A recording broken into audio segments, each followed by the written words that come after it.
44주년 되는 기념주일입니다. 무엇보다 이제까지 인도하시고 보호하시고 또 섭리하신 우리 하나님의 은혜에 감사합니다. 우리 교회의 머리가 되신 예수 그리스도의 사랑과 역사하심을 생각하면 늘 감사할 뿐이죠. 그리고 이제까지 힘들고 어려운 길을 함께 걸어준 사랑하는 성도님 여러분들께도 감사의 말씀을 드립니다. 오늘 본문의 스데반의 기사를 보면서 우리 교회가 어떤 교회가 되어야 할 것인지 우리가 함께 생각을 해보려고 하는 겁니다. 그 세 가지를 생각해 보려고 합니다. 하나는 천사의 얼굴로 결단하는 교회, 또 두 번째는 진리의 길로 계속 나아가는 교회, 세 번째는 주님의 더 큰 축복을 누리는 교회. 우리 동산교회가 이런 교회가 되어질 수 있기를 주님의 이름으로 축원합니다. 스데반의 기사를 보면서 그 말씀 속에서 우리가 어떤 길로 가야 할 것인지, 또 어떤 교회가 되어져야 할 것인지 생각을 해보려고 하는 것입니다. 첫 번째는 천사의 얼굴로 결단하는 교회입니다. 사도행전 6장 8절을 보면 스데반이 은혜와 권능이 충만하여 큰 기사와 표적을 민간에 행하니, 그렇게 말씀을 합니다. 초대교회가 선출한 7 집사 중 한 명인 스데반이 큰 기사와 표적을 행했다. 이 말씀은 참 놀랍습니다. 사도행전이 시작되면서 본문에 이르기까지 큰 기사와 표적을 행했다라고 하는 표현은 예수님과 그의 제자들이었던 사도들이 행했다, 이렇게 말씀하고 있기 때문에 그렇습니다. 그런데 스데반은 갈릴리 사람도 아닙니다. 또 예루살렘 초대교회가 시작되면서 주님을 영접했던, 어떤 말로 얘기하면 초신자인 것이죠. 그런데 사도들에게 나타났던 기사와 표적이 놀랍게도 신학의 경력이라고도 말할 수 없는 스데반에게 동일하게 나타났다라는 것입니다. 이것은 누구든지 예수 그리스도의 참된 그런 종이 되어지면, 디아코노스라는 말, 이 집사라는 말이 일꾼이라는 말, 종이라는 말이잖아요. 이렇게 디아코노스로 살기만 하면 주님은 반드시 당신의 능력을 그를 통해 드러내신다라는 것을 우리가 알 수가 있죠. 이렇게 기사와 능력을 행하고 또 은혜와 권능에 충만한 스데반이 매우 적대적인 세력들이 모인 회당에서 예수 그리스도를 증거한 것입니다. 그러자 회당에 모인 사람들이 정상적인 방법으로는 스데반을 제압할 수 없겠다 싶어서 사람을 매수해서 스데반을 모함하고, 또 그래서 사내들인 공회로 끌고 가 죽이려고 했던 것이죠. 사내들인 공의회에 끌려갔던 바로 그 자리에서 스데반이 보였던 반응은 아주 놀랍습니다. 그것이 사도행전 6장 15절에 있는 말씀이에요. 우리 한번 다 같이 읽어보겠습니다. 시작. 공회 중에 앉은 사람이 다 스데반을 주목하여 보니 그 얼굴이 천사의 얼굴과 같더라. 무리들이 백성들을 충동질하고 또 신성 모독죄로 스데반을 죽이기 위해서 거짓 증인까지 동원해서 그를 사내들인 법정에 드디어 세웠습니다. 스데반 집사를 끌고 왔습니다. 스데반 편이라고는 단 한 사람도 없었습니다. 모두가 다 스데반을 죽이려는 사람들 뿐이었죠. 스데반으로서는 절체절명의 위기의 순간이었습니다. 또 한편 억울하기 짝이 없는 그런 상황이기도 했습니다. 그렇다면 스데반은 공포에 질린 얼굴이거나 아니면 목숨을 구걸하는 비굴한 표정이거나 그것도 아니라면 자포자기한 절망적인 모습, 또 혹은 자신을 모함하는 사람들을 향해 분노로 이질러진 얼굴 모습, 이런 모습이어야 마땅하지 않겠습니까? 그런데 그 절대 위기에 처한 스데반의 얼굴이 마치 천사의 얼굴과 같이 보였다라는 것입니다. 저는 우리 동산교회가 세상에 언제나 스데반처럼 천사의 얼굴로 보여질 수 있기를 주님의 이름으로 축원합니다. 좀 더 그럼 구체적으로 천사의 얼굴, 어떤 얼굴을 천사의 얼굴로 얘기하고 있는 것일까요? 하나는 천사의 얼굴은 우리가 늘 생각하는 것처럼 환하고 밝은 사랑에 넘치는 얼굴이었을 것이라 생각을 합니다. 사도행전 7장 2절에 보면 이제 그들을 향해서 말씀을 시작하면서 어떻게 말씀을 시작하느냐 하면, 여러분 부형들이요 들으소서, 이렇게 시작을 합니다. 부형들이요라는 말, 이 원문을 보면 안드레스 아델포인 카이 파테레스 아고사테라는 말입니다. 사람들, 형제들, 그리고 아버지들이요 들으소서라는 말이에요. 여기 아버지들이라고 하는 것은 아버지들과 어머니들, 그러니까 부모를 뜻하는 말이라고 한다면, 형제들이라는 말은 형제 자매를 말하죠. 그리고 사람들은 자식들을 의미합니다. 그러니까 지금 자기 앞에 있는 유대인들이 자신을 쳐 죽이려고 할지라도, 그런 모습으로 있다 하더라도 스데반에게는 그들 모두가 다 부모들이고 형제 자매들이고 자식들이었다라는 거죠. 부형들이요 라고 말하고 있다는 겁니다. 스데반의 그러니까 지금 모습은, 지금 그의 마음은 진심으로 그들을 사랑하는 마음으로 가득 차 있었다는 거죠. 또 그리고 간절한 마음으로, 또 안타까운 마음으로 예수 그리스도를 전하려고 하고 있었다라는 겁니다. 세상 모든 사람들이 보았던 이 천사의 얼굴은 구원받은 백성의 얼굴이었고, 또 성령과 지혜가 충만하고 은혜와 진리와 권능이 충만하며 또 두려울 것이 없는 그런 얼굴이었죠. 예수님의 십자가와 예수 생명으로 가득한 얼굴이었고, 구원과 생명 속에 소망으로 빛나는 얼굴이었습니다. 조롱과 비난하는 사람들 속에 진리편에선 당당한 얼굴이었고, 내게 이런 사명을 주신 하나님께 감사하고 다른 사람이 아니라 내가 예수 그리스도의 복음의 기쁜 소식을 전하게 되었다는 사실에 감사하며 찬양하는 그런 얼굴이었죠. 자신 앞에 어떤 일이 일어난다 할지라도 개의치 않는 밝고 평안한 얼굴이 스데반의 얼굴이었을 것입니다. 우리 동산의 얼굴이 항상 이와 같기를 주님의 이름으로 축원합니다. 이런 얼굴이 있는가 하면 또 하나의 천사의 얼굴이 있어요. 그 두 번째 천사의 얼굴은 결연한 얼굴이었을 거라고 생각을 합니다. 흔히 천사의 얼굴은 우리가 상상하고 성악 속에 그려지는 어떤 해맑고 아름답기만 한 얼굴만은 아니었습니다. 성경에 하나님의 사자로 등장하는 천사는 항상 밝고 좋은 소식만 담당했던 것은 아닙니다. 하나님이 무엇을 명하시든지 간에 반드시 수행하겠다고 하는 결연한 얼굴이기도 했죠. 모든 사람이 거짓모함으로 자신을 죽이려고 하는 그 절체절명의 위기 속에서도 예수 그리스도의 복음, 예수가 그리스도시라는 진리를 지켜내고야 말겠다고 하는 스데반의 결연한 표정, 그 표정이 천사의 얼굴처럼 보였을 것입니다. 저는 우리 동산교회도 이처럼 주님의 명령에 결단하고 또 결연하게 충성하는 천사의 얼굴의 교회가 되어질 수 있기를 바라는 겁니다. 이런 얼굴은 성경에서 쉽게 만날 수가 있죠. 하나님의 명령에 순종하기 위해서 고향과 친척과 아버지의 집을 떠나 가나안을 향해 떠나는 아브라함의 얼굴이 천사의 얼굴 같지 않았겠습니까? 하나님의 명령을 따라서 당시 세계 초강대국이었던 애굽의 바로와 단신으로 맞설 때 모세의 결연한 얼굴이 천사와 같지 않았겠습니까? 처녀 마리아가 처녀의 몸으로 죽음을 무릅쓰고 아기 예수를 잉태할 때 그녀의 결연한 얼굴이 천사의 얼굴 같지 않았을까요?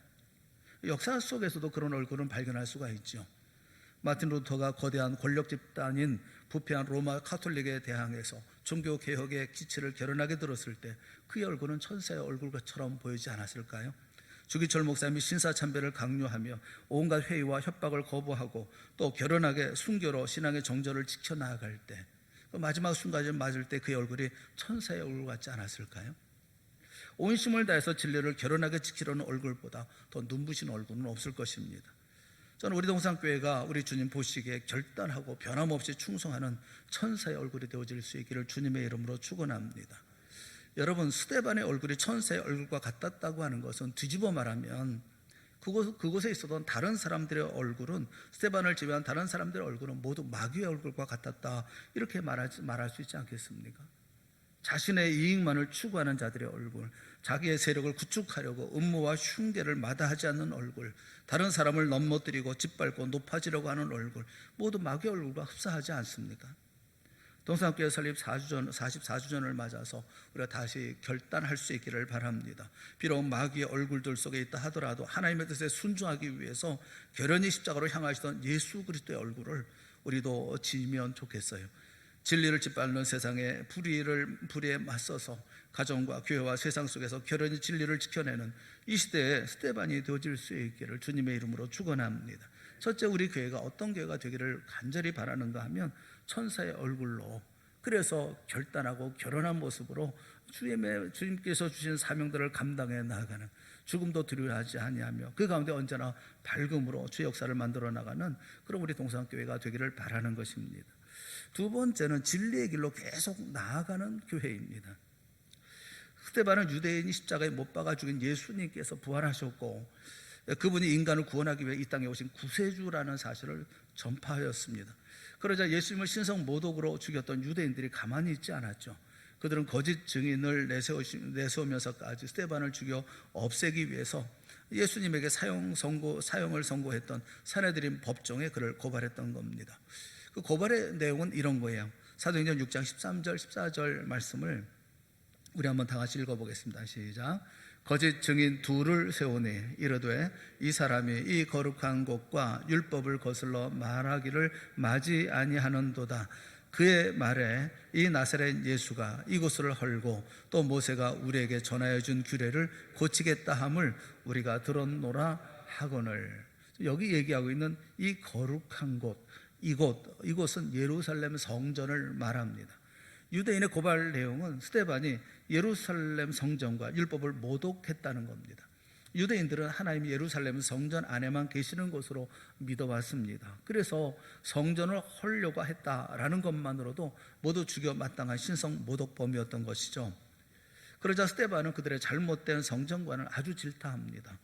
믿음의 조상 아브라함이 메소포타미아에 있을 때 영광의 하나님이 그와 함께 그곳에 계셨고, 이삭과 야곱이 가나안에 있을 때 그들과 함께 가나안에 계셨고, 형들에 의해서 애굽의 종으로 팔려간 요셉과 함께 애굽에 계셨고, 나일강에 버려진 모세를 건져 올리셨으며 애굽 공주의 양자가 된 모세와 함께 애굽의 왕궁에 계셨고, 또 광야의 양씨가 된 모세와 함께 미디안 광야에 계셨으며, 또 80세 빈털털이 놓인 모세를 도구 삼아서 이스라엘 백성을 애굽의 노예살이에서 해방시키셨고, 해방된 이스라엘 백성이 홍해를 건널 때 홍해에 함께 계셨으며, 또 그들이 이후 40년 동안 광야 생활할 때 그들이 가는 곳곳마다 하나님이 항상 동행하셨음을 스데반이 역설을 했죠.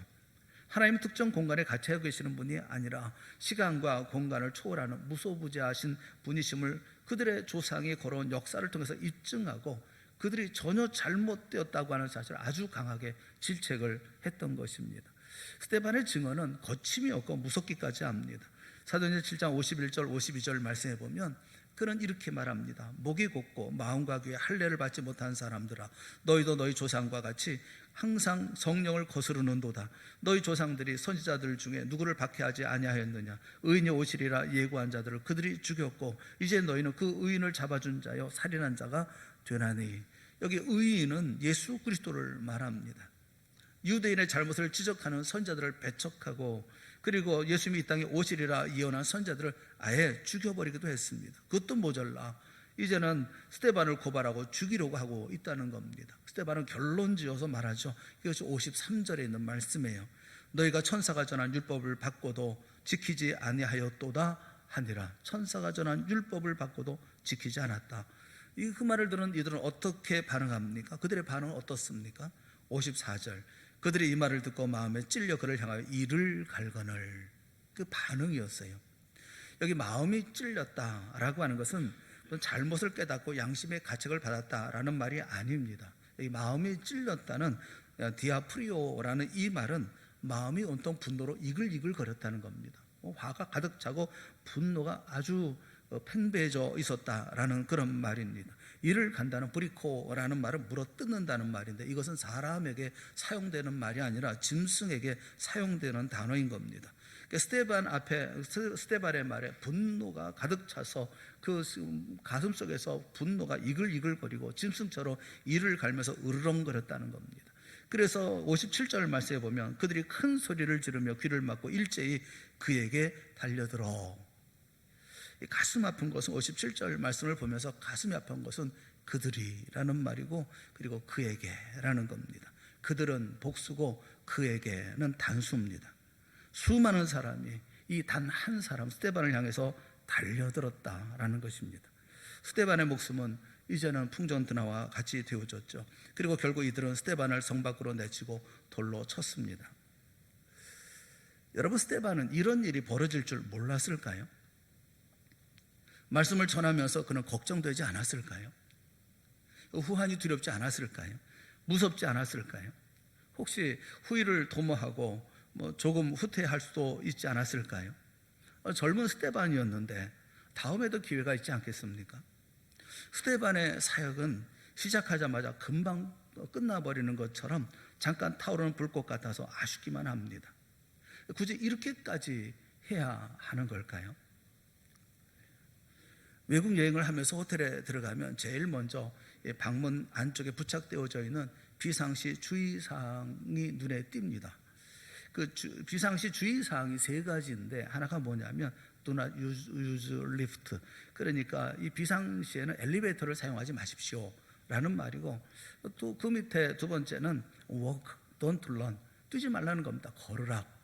그리고 3번째는 do not go back. 결코 돌아가지 마라. 절대로 돌아가지 말라라는 말이죠. 화재가 발생했을 경우에 비상구를 차서 대피하는 투숙객들 중에 누가 다시 자기 방으로 돌아가겠습니까마는, 그런데 귀중한 것을 방에 두고 왔다는 생각이 나는 사람은 망설이죠. 이제 대피해야 될까, 아니면 돌아가서 그것을 챙겨서 나와야 될까. 그때에 절대로 방으로 되돌아가지 말라라는 겁니다. 화재는 무서운 재앙입니다. 화염 자체의 무서움은 말할 것도 없고, 화재 현장에서 발생하는 유독가스로 불과 0.1초, 1, 2초 사이에 생사가 엇갈릴 수 있기 때문에 그렇죠. 방으로 되돌아가지 않았다면 살 수 있었던 사람이 되돌아갔기 때문에 참변을 당하는 일이 수없이 많습니다. 그래서 화재 발생 시에는 절대로 방으로 되돌아가지 말라라는 겁니다. 방에 두고 온 귀중품이 아무리 값비싼 것이라 하더라도 그보다는 생명이 더 귀중하기 때문에 그런 거죠. 0.1초 사이에 생사가 엇갈리는 비상 상황에서 생명 이외에 대체 무엇이 더 귀중할 수가 있겠어요? 위기의 순간에 육체의 생명을 지키기 위해서도 되돌아가서는 안 된다는 것이 철칙이라고 하면, 하물며 영원한 생명을 얻고 지키기 위해서야 두말할 이유가 없는 거죠. 믿음은 되돌아가는 것이 아닙니다. 믿음은 자기를 넘어서서 오직 예수 그리스도를 향해서 앞만 보고 나아가는 겁니다. 유한한 인간에게는 영원한 생명보다 더 귀한 것이 없고, 인간을 창조하신 하나님의 영원한 생명은 인간의 죄값을 대신 치르신 예수 그리스도를 통해서만 주어지는 것이기에 예수 그리스도만이 영원한 생명을 향한 비상구인 것입니다. 그리고 이미 비상구를 향해서 나아가고 있는 사람이라고 하면 아무리 위기에 따라 할지라도 절대로 되돌아갈 수가 없는 거죠. 다음을 기약할 수가 없는 거죠. 그저 돌아가지 아니하고 비상구를 향해서 달려가고 그곳을 향해서만 가야 되는 것이 아니겠습니까? 스데반이 그와 같은 자리에서 끝까지 자신의 일을 감당해 나아가는 그 모습이 오늘 본문에 있는 그 스데반의 모습이었어요. 그때나 지금이나 세상은 늘 같습니다. 결정적인 순간에 타협 없이 주님만 바라보고 나아가는 사람은 언제나 소수입니다. 절대 다수는 주님을 믿는다면서도 결정적인 순간에 주님을 외면하고 자기의 유익으로 돌아가 버립니다. 주님을 믿기는 하지만 영원한 생명보다 세상의 것이 더 귀하기 때문에 그렇죠. 그래서 주님만 바라보고 나아가는 소수가 불이익을 당하기도 하고 시대에 뒤떨어진 사람으로 치부되기도 합니다. 오늘날 우리 시대는 민주주의 시대입니다. 민주주의의 요체는 다수결 원칙에 있습니다. 민주정부가 항상 여론에 민감한 것은 여론을 통해서 다수의 의사를 쫓기 위함인 것이죠. 만약에 다수결의 원칙이 성경과 믿음의 세계도 적용된다고 하면 믿음의 정통성이라고 하는 것은 언제나 그 소수인 그가 아니라 다수인 그들에게 주어졌을 것입니다. 그런데 실제로는 정반대입니다. 성경의 믿음의 정통성은 복수인 그들에게 있는 것이 아니라 바로 단수인 그에게 있기 때문에 그렇습니다. 다수였던 유대인들은 단 한 사람도 살리지 못했습니다. 오히려 진리를 전하고 있는 스데반을 죽였고 심지어 예수 그리스도를 죽였습니다. 그러나 그들의 돌에 맞고 있는 단수 스데반은 죽으면서도 사람들을 살렸고 또 살리고 있습니다. 죽음마저 두려워하지 않는 스데반의 마지막 모습은 나중에 바울이 된 청년 사울의 회심에 결정적인 영향을 미쳤습니다. 그것뿐입니까? 비록 육체는 다수에 의해서 죽었을 망정 2000년이 지난 오늘까지 스데반은 참된 믿음의 이정표가 되어서 우리 가운데 살아있지 않습니까? 저는 우리 동산교회가 스데반을 닮은 교회가 되었으면 좋겠습니다. 포기하지 아니하고 멈추지 아니하고 주의 길을 끝까지 가는 그런 교회가 되어질 수 있기를 바라는 겁니다. 비록 다수에 밀리는 소수라 할지라도 진리라면, 영원한 생명의 길이라면, 예수 그리스도를 향하는 길이라고 하면 돌아서지 마십시오. 영원히 주님과 동행하는 동산교회가 되어질 수 있기를 주님의 이름으로 축원합니다. 첫째는 천사의 얼굴로 결단하면서 결단하고 결연한 모습으로 서는 그런 교회. 또 진리의 길로 계속해서 나아가는 두 번째 그런 교회가 되어질 수 있기를 바라는 겁니다. 세 번째는 주님의 더 큰 축복을 누리는 교회입니다. 이렇게 살았던 스데반에게 주신 축복은 뭘까요? 또 스데반이 누렸던 복은 뭘까요? 사실 생명의 또 사명에 생명을 바쳐 충성하고 믿음을 지키며 순교한 것에 비해서 받은 복은 없는 것처럼 보입니다. 죽음의 사지에서 구원해 주시기를 했습니까? 바울처럼 돌에 맞아도 죽지 않게 해주시기를 하셨습니까? 누군가 곁에서 응원을 해줬습니까? 누가 죽음의 자리 가운데 함께 해주기를 했습니까? 또 피할 길을 열어주시기를 하셨습니까? 혼자 남아서 홀로 남아서 분투하다가 그야말로 비참하게 죽음을 맞게 되지 않았습니까? 하지만 스데반은 가장 행복한 사람처럼 보입니다. 60절 말씀에 보면 사도행전 7장 60절 말씀에 보면 무릎을 꿇고 크게 불러 이르되 주여 이 죄를 그들에게 돌리지 마옵소서 이 말을 하고 자니라. 잔다는 말은 8장 1절에 보면 죽음 당했다는 것을 우리에게 말씀해 주고 있죠. 어떻게 돌에 맞아 피 흘리면서 내 고통과 억울함을 생각하지 않고 남을 먼저 생각합니까? 율법의 미시나는 죄인을 돌로 쳐 죽이는 방법을 상세하게 소개해 줍니다. 먼저 첫 번째 증인이 왼손으로 죄인의 뒷머리를 잡습니다. 그리고 오른손으로 죄인의 머리를 돌로 쳐서 쓰러뜨립니다. 그러면 두 번째 증인이 쓰러진 죄인의 가슴에 돌로 칩니다.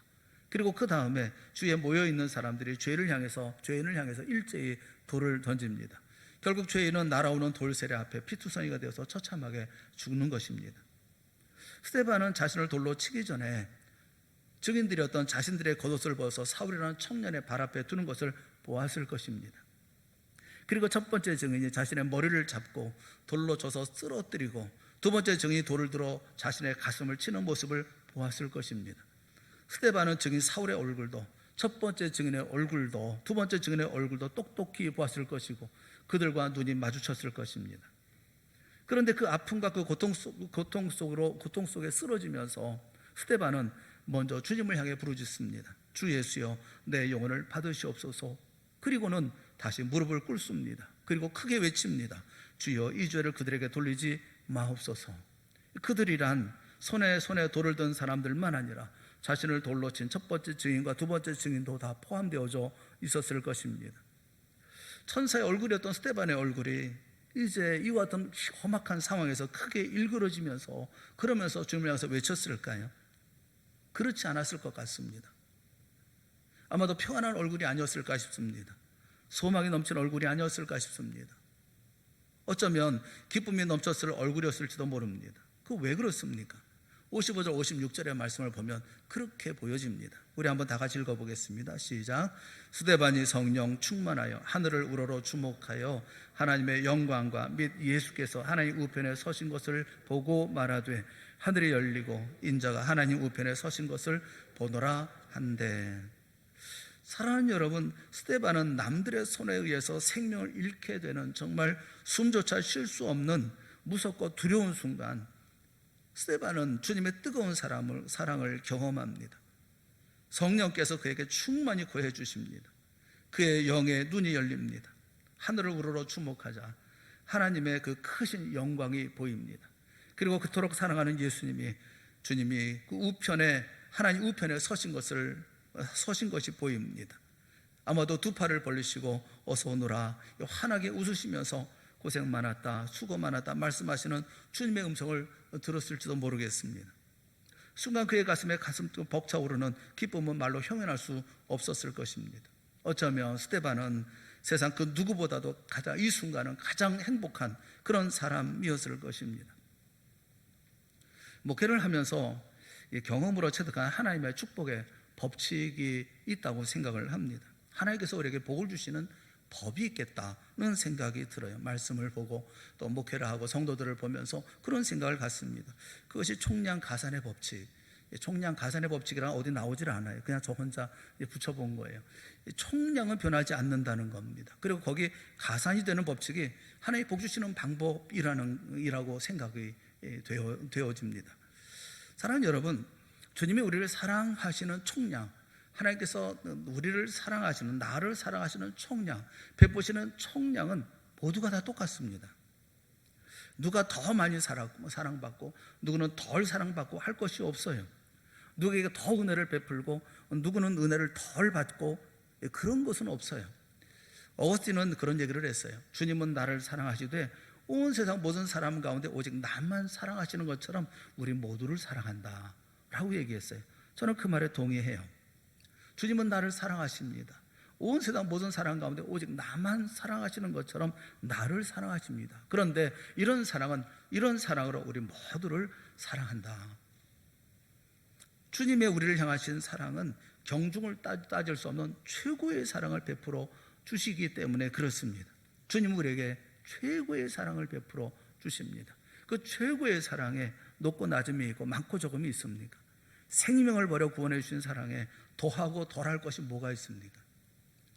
어떤 분은 가난하지만 가정이 화목하고 모두 건강하고, 어떤 분은 병들었지만 돕는 분들의 손길이 끊이지를 않고 늘 염려하고 기도해 주는 분이 계시고, 다 합치면 주님의 최고의 사랑 한가운데 있다는 겁니다.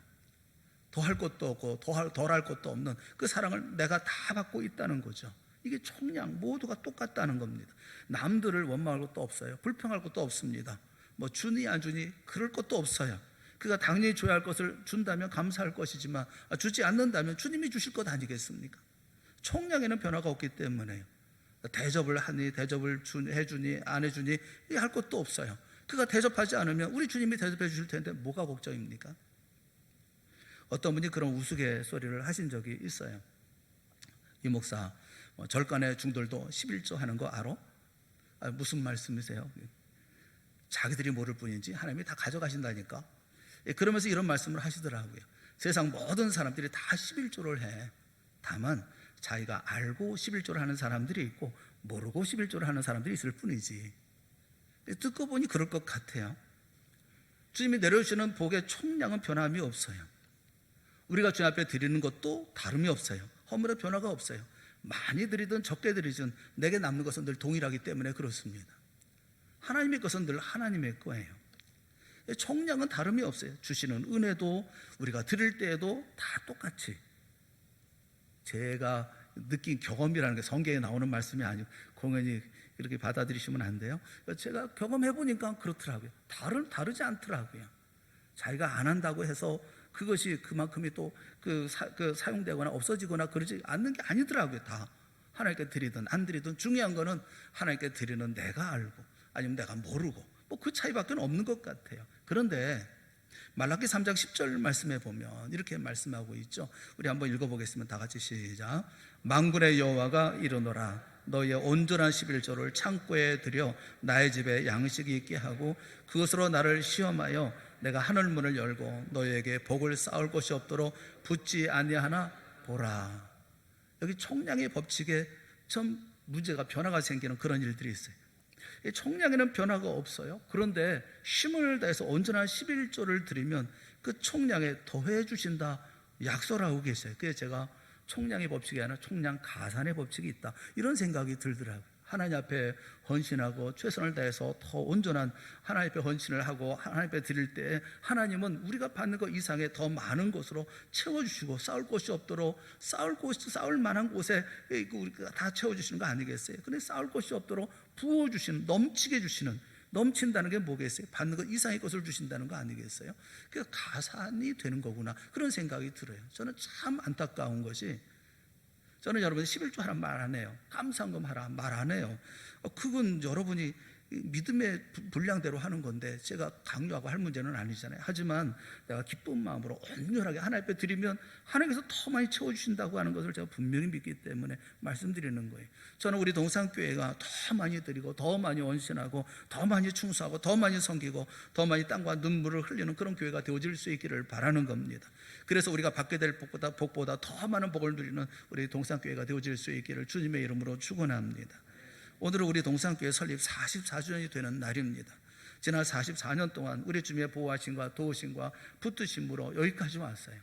그 어떻게 말로 표현할 수가 없어요. 순간순간마다 다 넘어지고 다 쓰러지고 다 망해져가는 그런 상황에 주님께서 길을 열어주시고 다시 세워주시고 이끌어주셔서 그래서 우리를 이곳까지 인도하셨어요. 앞으로도 주님의 사랑과 역사하시면 변함이 없을 줄로 믿습니다. 다만 우리가 스스로 결단하고 더 아름다운 교회, 더 능력 있는 교회, 주의 마음에 기쁨을 드리는 교회가 될 수 있기를 바라는 거예요. 우리 설립 이 기념주일 예배를 드리면서 우리 스스로 다시 결단했으면 좋겠습니다. 스데반을 택한 것은, 스데반의 이 마지막 순교의 모습을 본 것은 바로 이렇게 우리가 삶을 살면 하나님의 큰 복과 은혜가 우리 가운데 있고 또 교회가 교회다움이 이루어지지 않을까 하는 생각이 들기 때문에 그렇습니다. 천사의 얼굴로 결단하는 교회, 진리의 길로 계속 나아가는 교회, 돌아서지 않냐고 다른 것을 찾는 것이 아니라 앞으로만 계속 나아가는, 주님을 향해서만 나아가는 교회, 그리고 헌신하고 드림으로 말미암아 주님의 더 큰 복을 누리는 그런 교회가 되어질 수 있기를 바라는 겁니다.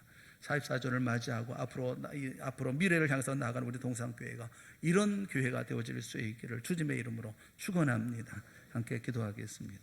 사랑하는 하나님 아버지, 우리에게 은혜를 베풀어 주시옵소서.